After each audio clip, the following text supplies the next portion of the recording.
జై శ్రీమన్నారాయణ. అందరికీ నమస్కారం.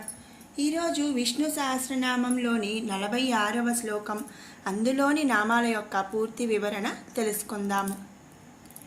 విస్తారస్తావరస్తాణు ప్రమాణం బీజమవ్యయం అత్తో నత్తో మహాకోశో మహాభోగో మహాధనః.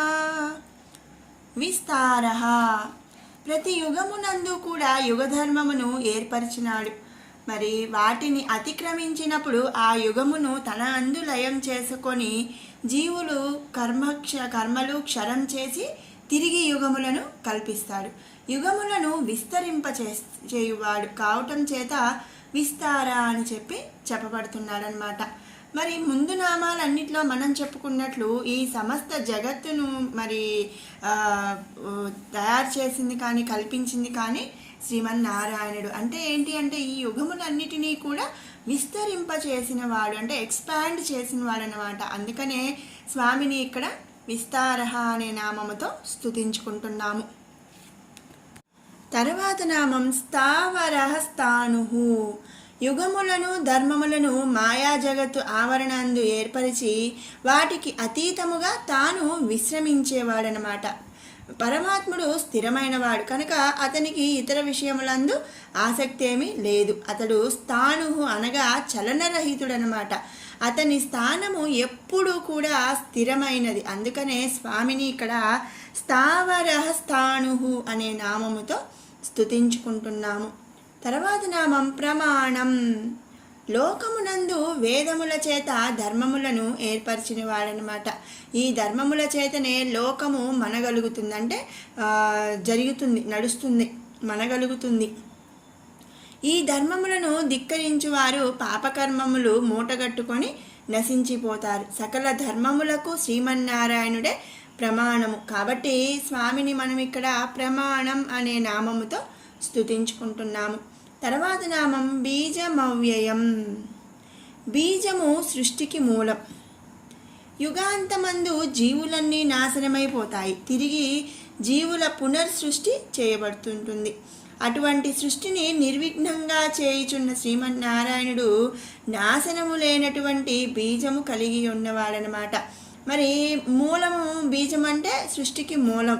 మరి శ్రీమన్నారాయణుడు సృష్టికి ముందు, సృష్టి తర్వాత కూడా ఉన్న స్వామి శ్రీమన్నారాయణుడు. మరి సమస్త జగత్తు కూడా స్వామి నుంచే ఉద్భవిస్తుంది. కాబట్టి నాశనము లేనటువంటి మూలము బీజము కలిగి ఉన్నవాడు శ్రీమన్నారాయణుడు. అందుకనే స్వామిని మనం ఇక్కడ బీజమవ్యయం అనే నామముతో స్తుతించుకుంటున్నాం. అవ్యయం అంటే ఏంటి? నాశనము లేనటువంటిది అనమాట.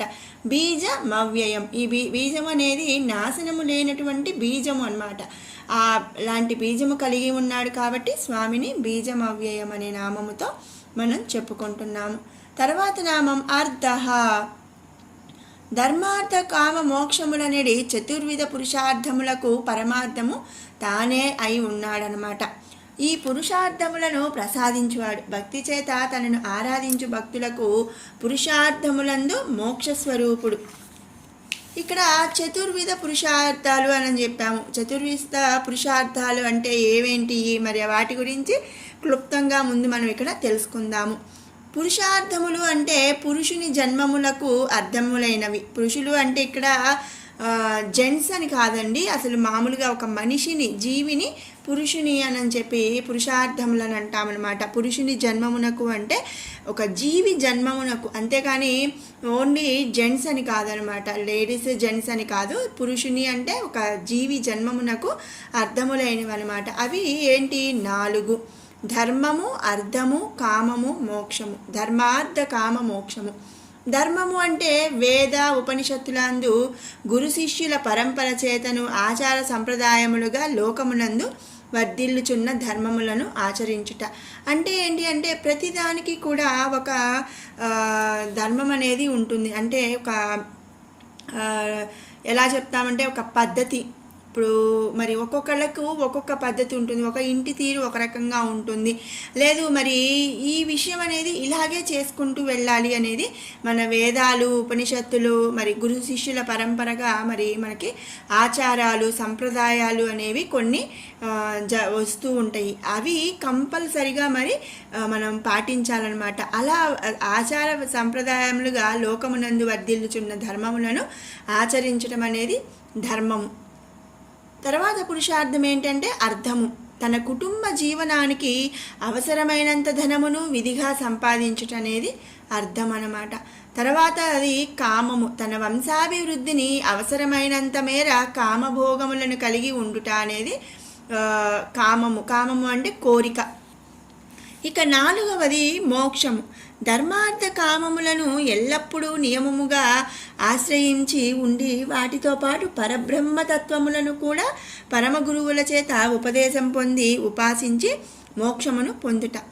అంటే ఏంటి అంటే మరి ఈ ధర్మము, అర్థము, కామము ఈ 3 కూడా మరి పాటిస్తూ అలాగే మరి మనకు కావలసిన మోక్షానికి సంబంధించి పరబ్రహ్మతత్వములను కూడా మరి మనం ఉపాసించాలి, మోక్షమును పొందాలన్నమాట. అది కూడా ఏంటి అంటే గురువుల చేత ఉపదేశం పొంది ఉపాసించి మోక్షమును పొందటం అనేది మోక్షము. ఈ 4 పురుషార్థములను ఆశ్రయించి నిర్వర్తించువాడు పురుషుడు అని చెప్పబడుతున్నాడు. ఈ 4 కూడా ఆశ్రయించి నిర్వర్తించిన వాడు కాబట్టి మరి భక్తులకు పురుషార్థములందు మోక్షస్వరూపుడు కనుక స్వామిని ఇక్కడ అర్ధః అనే నామముతో స్తుతించుకుంటున్నాము. తర్వాత నామం అనర్ధః. అర్థములను ప్రసాదించు పరమాత్మ ఆ అర్థములకు అతీతుడు. పూర్ణకాముడైన పరమాత్మునికి ఏ విధమైన కోరికలు లేవు. పరమాత్ముడిని ఎవరైనా చతుర్విధ పురుషార్థముల ధర్మ మోక్షముల కొరకు మాత్రమే పూజించవలెనమాట. అర్థకామములు అశాశ్వతమైనవి. వాటిని పొందుట వలన లాభములు, సుఖము క్షణికమైనవి. వాటి వలన కర్మఫలములు మరింతగా పెరిగి ఉత్తర జన్మమందు నీచయోనులందు జన్మలనేవి కలుగుతాయి. అంటే ఏంటి అంటే మరి ధర్మము కోసం, మోక్షం కోసమే మనం స్వామిని పూజించాలి.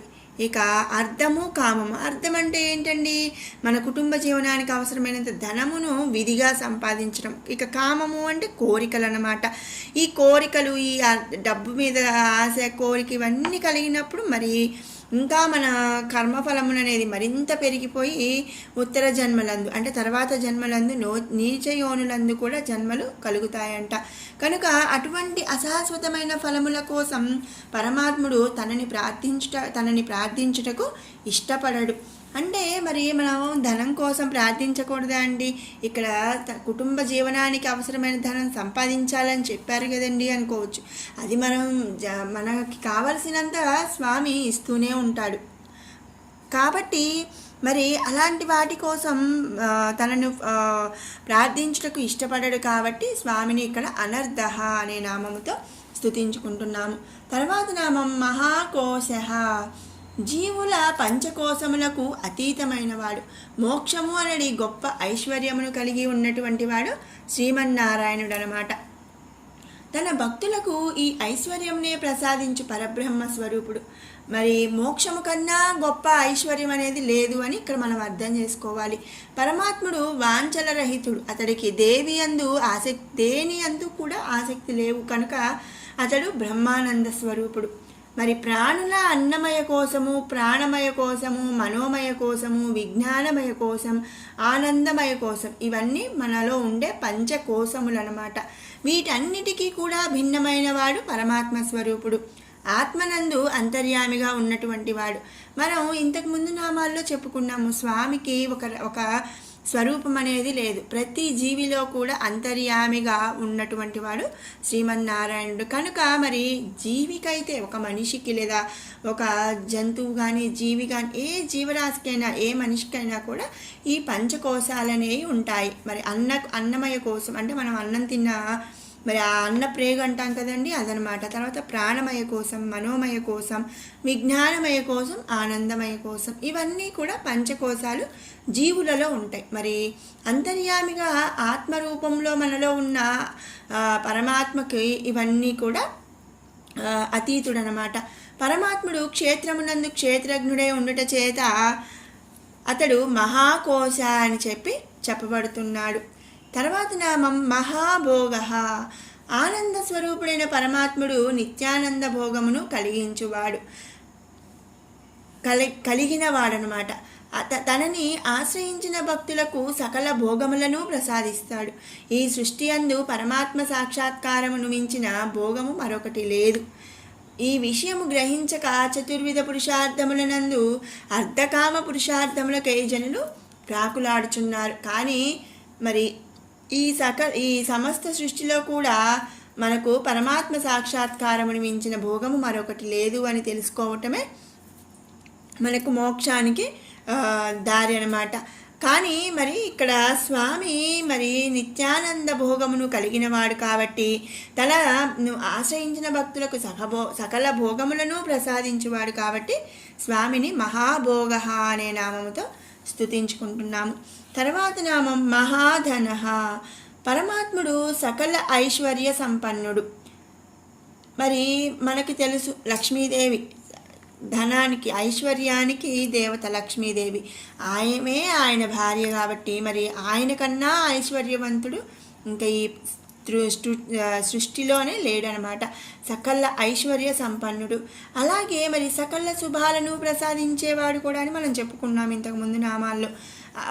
అంటే అది ఐశ్వర్యంగా మనం చెప్పుకున్నాము. ఈ ముందు నామంలో అయితే మరి మోక్షము అన్నది గొప్ప ఐశ్వర్యమును కలిగి ఉన్నటువంటి వాడు శ్రీమన్నారాయణుడు అని మనం చెప్పుకున్నాం. కాబట్టి ఈ విధంగా ఏంటి, పరమాత్ముడు సకల ఐశ్వర్య సంపన్నుడు. అతని వద్ద లేని ధనము ఏదీ లేదు. ఎవ్వరు ఏ కోరికతో తనని ఆరాధిస్తారో వారి కోరికలను తీరుస్తాడు. గుణ, శక్తి, మహత్తు, పరాక్రమములు, అలాగే ధర్మ, అర్థ, కామ, మోక్షములు ఇత్యాది సకల ఐశ్వర్యములు అతని వద్దనే కలవు. కనుక స్వామిని మనం ఇక్కడ మహాధన అనే నామముతో స్తుతించుకుంటున్నాం. మరి ఇక్కడ మీకు ఒక అనుమానం రావచ్చు, ఇక్కడ అనర్ధ అనే నామములో మరి స్వామి అర్థకామాలను కోసం తనని ప్రార్థించడం ఇష్టపడడు కదా. మరి ఇక్కడ మరి ఆయన దగ్గర అర్థకామ కూడా ఉన్నాయి పురుషార్థాల్లో. మరి అవి ఎలా ఇస్తాడు? మరి ఆ అన్ని ఐశ్వర్యాలు ఉన్నాడు, ఏ కోరిక కోరితే ఆ కోరికను తీరుస్తాడు అని చెప్పి మరి ఇక్కడ చెప్తున్నాము అని మీకు అనుమానం, ఎవరికైనా కూడా అనుమానం రావచ్చు. అంటే ఏంటి అంటే స్వామికి అలా వాటి కోసమే ఆ స్వామిని ప్రార్థించడం అనేది ఇష్టం లేదు. కానీ మనం తన జీవులు, తన బిడ్డలేమే కదా అందరం.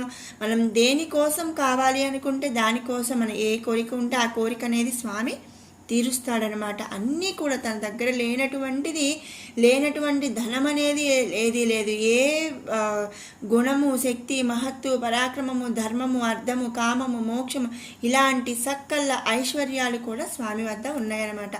ఒకళ్ళకి గుణం కావాలి, ఒకళ్ళకి శక్తి కావాలి, ఇంకొకళ్ళకి ధర్మం కావాలి, ఇంకొకళ్ళకి మరి మోక్షం కావాలి, ఇంకొకళ్ళకి అర్థం కావాలి. మరి బతికున్నంత వరకు కూడా మన కుటుంబ జీవనానికి కావలసిన ధనం అనేది మనం సంపాదించుకోవాలి కదా. కాబట్టి మనకి కూడా అర్థం అనేది కావాలి. మరి తనకు కావలసినంత వరకు మరి స్వామిని మనం అడిగామని మనం ప్రార్థించినప్పుడు మన కోరిక ఏంటి, మన కుటుంబము సంతోషంగా ఉన్నంత వరకు కూడా ఏ లోటు లేకుండా తిండి తినాలి, మరి అట్లా ఉండాలి అన్నప్పుడు మరి స్వామి ప్రసాదిస్తాడనమాట. మన కోరిక ఏదైనా సరే తనని ఆరాధిస్తే ఆ కోరిక అనేది తీరుస్తాడు. మరి సకల ఐశ్వర్య సంపన్నుడు కాబట్టి స్వామిని మనం ఇక్కడ మహాధన అనే నామముతో స్తుతించుకుంటున్నాము. ఇది 46వ శ్లోకంలోని నామాల యొక్క పూర్తి వివరణ. ఇప్పుడు 41వ శ్లోకం నుంచి 50వ శ్లోకం వరకు కూడా ఒకసారి పారాయణ చేసుకుందాము. ఉద్భవ క్షోభనో దేవ శ్రీగర్భ పరమేశ్వర కరణం కారణం కర్త వికర్త గహనో గుహ వ్యవసాయో వ్యవస్థాపన సంస్థానస్థానదో ధ్రువ పరద్ది పరమస్పష్ట తుష్ట పుష్ట శుభేక్షణ రామో విరామో విరజో మార్గో నేయో నయో నయ వీరశక్తిమతాం శ్రేష్టో ధర్మో ధర్మవిదుత్తమః వైకుంఠః పురుషः ప్రాణः प्राणदः प्रणवः पृथुः हिरण्यगर्भः शत्रुघ्नो व्याप्तो वायुरधोक्षजः ऋतुः सुदर्शनः कालः परमेष्टि परिग्रहः उग्रः संवत्सरो दक्षो विश्रामो विश्वदक्षिणः विस्तारस्तावरस्ताणुः प्रमाणं बीजमव्ययम् अर्थो नर्थो महाकोशो महाभोगो महाधनः अनिर्विण्णस्तविष्टो भूर्धर्मयूपो